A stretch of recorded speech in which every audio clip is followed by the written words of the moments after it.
જ્યારથી બનાસકાંઠા જિલ્લાનું વિભાજન થયું છે અને નવા જિલ્લા તરીકે વાવ અને થરાદને સરકારે જાહેર કર્યું છે, ત્યારથી આ જિલ્લાને કાંકરેજ હોય, દિયોદર હોય કે ઓગણજના અલગ અલગ વિસ્તારના લોકો આ જિલ્લાને હજી પણ કેમ સ્વીકારવા માટે તૈયાર નથી। જ્યારથી જિલ્લો જાહેર થયો ત્યારથી ક્યાંક ને ક્યાંક વિરોધ જોવા મળી રહ્યો છે અને વિરોધ વચ્ચે છેલ્લા 8 દિવસથી આ ઓગણજ જિલ્લો બનાવવાની માંગ સાથે કોંગ્રેસના અને ત્યાં સ્થાનિક સંસ્થાઓના નેતાઓ હોય, આગેવાનો હોય તે કેટલાક દિવસોથી આ ધરણા પર બેઠા છે। તેમનો આક્ષેપ છે કે શંકર ચૌધરી પોતાનો રાજકીય લાભ ખાટવા માટે થરાદ અને વાવને જિલ્લો જાહેર કર્યો છે। હકીકતમાં અમારી છેલ્લા કેટલાક વર્ષોથી આ માંગ હતી કે ઓગણજને દિયોદરનું વડું મથક બનાવી જિલ્લો જાહેર કરવામાં આવે। આ સમર્થનમાં ભારતીય જનતા પાર્ટીના કેટલાક નેતાઓએ સમર્થન આપ્યું હતું અને હાલ ખૂબ ચર્ચા થઈ હતી હમણાં પેટા ચૂંટણી વખતે જ્યારે સ્વરૂપજી ઠાકોરની જીત થઈ અને જીત થયા બાદ તેમને પણ મુખ્યમંત્રીને ઓગણજ જિલ્લો બનાવવાની એક મુખ્યમંત્રીને રજૂઆત કરી હતી, પણ કોના રાજકીય લાભ ખાટવા માટે આ જિલ્લો બનાવવામાં આવ્યો છે તે નથી ખબર। પણ ત્યાંના સ્થાનિક લોકોનું એવું માનવું છે કે શંકર ચૌધરીએ પોતાની ગેમ પ્લાન પ્રમાણે રાજકીય લાભ પોતાને મળે અને ત્યાં વિકાસ વધારે થાય તેવા ઈરાદાથી વાવ અને થરાદને જિલ્લો જાહેર કર્યો છે। સ્થાનિક સંસ્થાઓના આગેવાનો અને કોંગ્રેસના આગેવાનો પણ 8 દિવસ થયા અનશન ઉપર બેઠા છે। અનશન બાદ તેઓ ધરણા પ્રદર્શન પણ કરી રહ્યા છે। શું કહ્યું ત્યાં બેઠેલા લોકોએ તે પણ એકવાર સાંભળો। અમારે સરકારને અમારી એવી માંગણી છે ને એટલે કે મારે જિલ્લો દિયોદરમાં જ અમારે જિલ્લો આવવો જોઈએ। અમારે બેને માટે તો બહુ દૂર પડે, સેવાળો જ આવે છે। છેલ્લી હજમાં બેન દીકરી ના રહી કે અમારી ગમે તે વિધવા બેન ને કોમ પડ્યું કે ગરીબ દીકરીને કોમ પડ્યું કે કોઈ દઈ જ નાખે ને છેવાડે જિલ્લો આવે, જિલ્લો દિયોદર ની અંદર જ બધી પબ્લિક ના થરાને નજીક પડે, પછી ભાભોર ને નજીક પડે, વેલરી ને નજીક પડે, તમામ ગામરમ નજીક પડે ને એટલે દિયોદર અમારે હોય જિલ્લો તો બસ એટલું મારી સરકાર પાસે કહેવાની વિનંતી છે તો દિયોદર માં જિલ્લો થવો જોઈએ।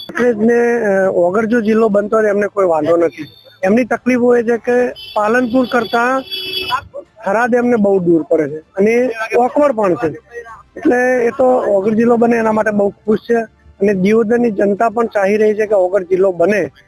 એટલે સરકારની વિનંતી છે કે લોકોની માંગ સ્વીકારી અને જલ્દી નિર્ણય લે અને દિયોદરને ઓગર જિલ્લાનું વડું મથક જાહેર કરે અને ઓગર જિલ્લો જાહેર કરે। બીજી લોકોને પણ મારી ખાસ અપીલ છે કે તમે આગળ જે ભવિષ્યમાં જે બાળકોને તમને તકલીફો પડશે એનું વિચારીને બધા એક થાવ અને આંદોલનમાં જોડાઓ, જેથી કરીને આપણી માંગ સરકાર સ્વીકારે અને ઓગરને જિલ્લો જાહેર કરે। હું તો લોકોને એટલું જ કહીશ, દિયોદર તાલુકાના લોકોને, આજુબાજુના તાલુકાના લોકોને, જે મોદી સાહેબે કહેલું કે એક રહેંગે તો સેફ રહેંગે, કટોગે તો કટોगे। संघबल में भयंकर ताकत है। संघबल होते सुल्तान को हटा जात, यही युग में बारडोली को निहारिए। बारडोली नो सत्याग्रह थयो तो अंग्रेज सरकार जेवी सरकारे गरीब खेडूतो सामे झूकવું પડ્યું। આજે નિર્ણય છે સરકારનો એ લોકહિતમાં નથી ને લોકપ્રિય પણ નથી। આપણે સૌએ એક સાથે મળીને એકતા દાખવીને સરકારને યાદ અપાવવું જોઈએ કે અંતે લોકશાહીમાં પ્રજા એ જ રાજા છે। જે રીતના લોકોએ વાત કરી કે ઓગણજ જિલ્લોને તેમનું વડું મથક દિયોદરને બનાવવામાં આવે, અમે કોઈ પણ સંજોગોની અંદર વાવ થરાદ જિલ્લાને સ્વીકારવા માટે તૈયાર નથી અને આની અંદર અલગ અલગ નેતાઓ પણ આવી રહ્યા છે। ભારતીય જનતા પાર્ટીના જ અમુક નેતાઓ પણ આ સમર્થનમાં સાથ આપી રહ્યા છે। ત્યારે શંકર ચૌધરીના સાથી અને પૂર્વ ભારતીય જનતા પાર્ટીના ધારાસભ્ય પણ આ સમર્થનમાં આવ્યા છે અને સમર્થનમાં આવતા શંકર ચૌધરીને પણ તેમને આડે હાથ લીધા છે અને તેમને આડે હાથ લીધા શું કહ્યું તે પણ એકવાર સાંભળો। કોંકરેજ અને ધાનેરાને છોડી દે તો પણ શું કામ અમારી પાછળ પડ્યા છો? કયું અમે પાપ કર્યું છે? કયા ભવનું અમારી સાથે વેરવાળો છો? અમારો આત્મા રડે છે। સુખી નહીં થાવ, સુખી નહીં થાવ।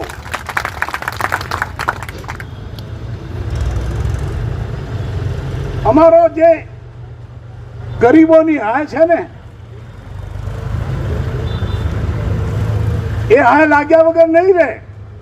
ભલે આજે મજા કરો, ગાડીઓમાં ફરો, નેતા થઈ જાઓ, રૂપાળા મોઢા લઈને આવો, ટાઈટ કપની પહેરો, અને હાથ ઉછાળી ઉછાળીને વાત કરો. કાલે માથો નમાવીને રોજ રોવાના દાડા પણ યાદ રાખજો.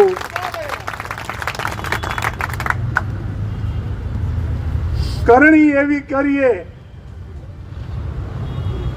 કે જ્યારે મોત સામે આવ્યું હોય ત્યારે હસતા હસતા જઈએ, પ્રભુ મને તે આ આપ્યું તું, મારી બુદ્ધિ, મારું ધન, મારી શક્તિથી મેં આ સમાજનું ભલું કર્યું છે. તમે કહેશો શું? તમારા અહંકાર સિવાય તમે શું પોષ્યું?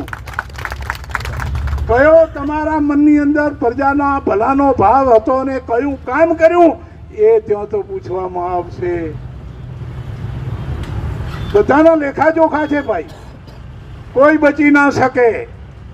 ખોટા કર્મ કર્યા એને એનું ફળ ભોગવવું જ પડે. ભલે ભલું થાય, ખોટું કરીને ક્યારે કોઈનું ભલું થયું મેં નથી સાંભળ્યું. દાંતીવાડા ડેમની અંદર પાણી નાખવા માટે 400 કરોડની યોજના બની. 1 કલાક પાણી આવ્યું.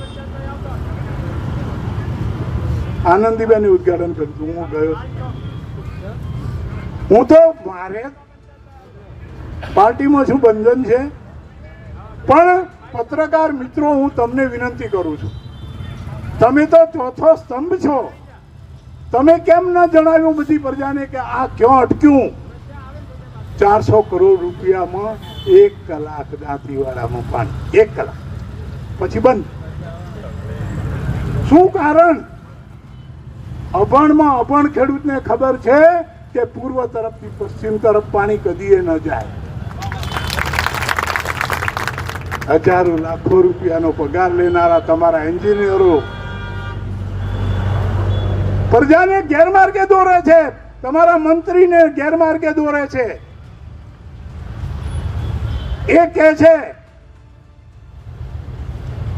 કે કયામાંથી વધારે કમિશન મળે. હું આ કઈ બહુ પીડા સાથે વાત કરું છું. ત્યાં ઋષિ જેવા માણસ મોદી, જેમનું નામ લેતા પણ આપણને આનંદ થાય, આપણું હૈયું હરખાય.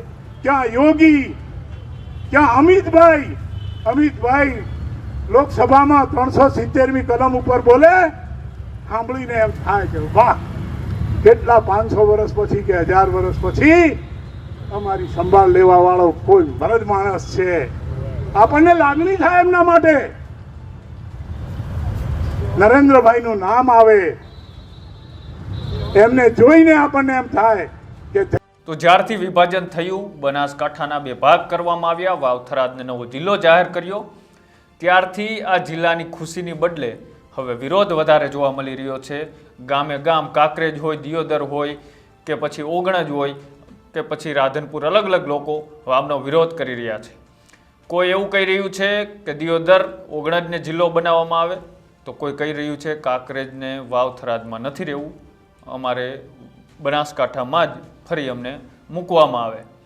આમાં સાચું શું છે, ખોટું શું છે, સરકારે કયા આધારિત આ જિલ્લાનું વિભાજન કર્યું તે હજી તમે જોઈ શકો છો. પણ મેપના આધારે જે રીતના દેખાઈ રહ્યું છે કે બનાસના 2 ભાગ કરવામાં આવ્યા અને જે ખૂણાનું વાવ થરાદ છે તેમને જિલ્લો જાહેર કરતા જે એપી સેન્ટર હોય તેને જિલ્લો બનાવવો જોઈએ, તેની જગ્યાએ જે વાવ થરાદને જિલ્લો બનાવવામાં આવ્યો છે તેને લઈને લોકોમાં ખૂબ રોષની લાગણી જોવા મળી રહી છે. તમારું શું માનવું છે? વાવ અને થરાદ જિલ્લો બન્યો છે, હકીકતમાં જે 2 ભાગ પાડવામાં આવ્યા છે, 2 ભાગ પડવા સાથે જ એપી સેન્ટર તરીકે કયું વડું મથકને જિલ્લો જાહેર કરવો જોઈએ? તો અમારી કોમેન્ટ બોક્સની અંદર અચૂક જણાવજો. આવા જ અહેવાલો જોવા માટે અમારી યુટ્યુબ ચેનલ ન્યૂઝ રૂમને આજે જ લાઇક કરો, શેર કરો અને સબસ્ક્રાઇબ કરો. નમસ્કાર.